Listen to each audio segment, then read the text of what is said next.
ভাই আমি তো কোম্পানিরে না জানাইয়া 2 বার দেশে গেলাম আসলাম। কই আমার তো কোনো সমস্যা হয় নাই। ফালতু কথা। কমেন্ট করছে এমডি আমির। আমির সাহেব, আপনার এই কমেন্টের ব্যাখ্যা করতে গেলে একটু পিছনে যাইতে হয়। সালটা 2019। আমার এলাকার একটা ছেলে কাজ করতো কেলাং মেরু হ্যান্ড গ্লোভস কোম্পানিতে। কেলাং মেরুর সেই হ্যান্ড গ্লোভস কোম্পানিতে যারা কর্মরত আছে প্রত্যেকটা ওয়ার্কারের পাসপোর্ট ওয়ার্কারের হাতে। কোম্পানি পাসপোর্ট রাখে না, পাসপোর্ট হাতে দিয়ে রাখে। পাসপোর্ট হাতে থাকার সুবাদে কোম্পানিরে কোনো কিছু না জানায় হুট করে বিমান টিকিট কাইটে দেখে চলে যায়। দেশে যাওয়ার পরে কোম্পানিরে জানায় যে বস আমি দেখে চলে আসছি, সো আমি 2 মাস থেকে আবার আসবো। তখন কোম্পানি থেকে ওই পোলাটারে জানানো হয় সেই জন্য মালয়েশিয়াতে ব্যাক না করে। যদি ব্যাক করেও পরবর্তীতে সে যেখানে কাজ করতো সেই কোম্পানি তাকে আর নিবে না। কোম্পানি তো নিষেধ করছে মালয়েশিয়াতে যেন না আসে, আসলেও আবার কোম্পানি নিবে না। সবকিছু মাথায় রাখা 2 বা 2.5 মাস পর ছেলেটা মালয়েশিয়াতে ব্যাক করে, ব্যাক করে কোম্পানিতে যায়। কোম্পানিতে যাওয়ার পর কোম্পানি থেকে একদম ক্লিয়ার কাট বলে দেয় কোম্পানি তারে আর গ্রহণ করবে না। সঙ্গে তাকে 5 মিনিট সময় দেয়, 5 মিনিটের মধ্যে যদি কোম্পানি না ছাড়ে সেই ক্ষেত্রে পুলিশ দেখে তাকে ধরাইয়া দেবে। কি আর করার। একটা পর্যায়ে কোম্পানি থেকে বের হইয়া ছেলেটা আমার সাথে যোগাযোগ করে, যেহেতু আমার এলাকার ছেলে। সঙ্গে ছেলেটার পরিবার থেকেও আমার সঙ্গে যোগাযোগ করা হয়।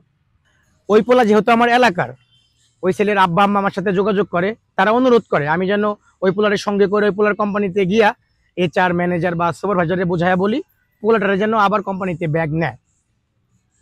কি আর করার, এলাকার মানুষ।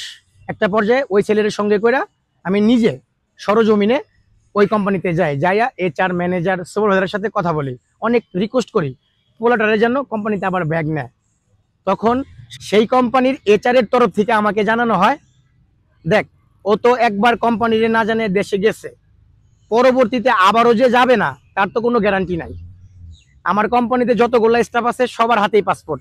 আমি যদি ওরে আবারও গ্রহণ করি সেই ক্ষেত্রে আমার যে আরও স্টাফ আছে ওরাও কিন্তু এই দুঃসাহসটা দেখাবে। কোম্পানিরে কোনো কিছু না জানায় নিজের ইচ্ছা মতো দেশে যাবে আসবে, আমার কোম্পানির অনেক লস হয়। কারণ স্টাফ যদি কাউরে কিছু না বইলা দেশে চলে যায় বা 2 দিন 4 দিন তার কোনো খোঁজ খবর না থাকে, সেই ক্ষেত্রে কোম্পানি একটা টেনশনে পড়ে যায়। আমি একজনের জন্য সবগুলো স্টাফে নষ্ট করতে পারবো না।